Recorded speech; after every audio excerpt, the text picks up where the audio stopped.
Okrugli stol organizoval ekologijni ruch zo Zverbasu, a na debati še stretli predstavniki velikih nautických združenjoh zo Vojvodiny i širše, jak i predstavniki združenjoh i ustanovoh zo Zvalalu. Među hostami boli i predsjedatelj opštini Verbas Milan Glušac i predsjedatelj mesne zajednici Kocur Željko Bjelan. Okremni hosti boli i predstavnik Ministerstva budovateljstva, transportu i infrastrukturi Irena Konjević, jak i zamenjik generalnog direktora javnog vodoprivrednog podprijemstva Vodi Vojvodini Stevan Ilinčić.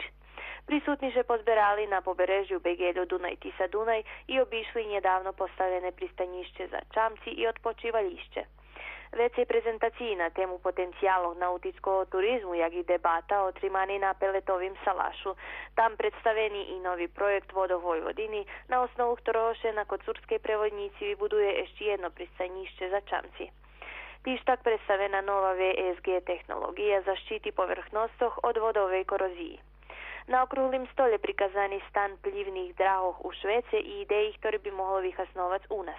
Vyznačene, že tot konar može prinjesť veľa dobroho samom u Valalu, u pohľadze nových robotných mestoch, vekšej naštívi turistoch i žepšovanja kvalitetu života Valalčanoh.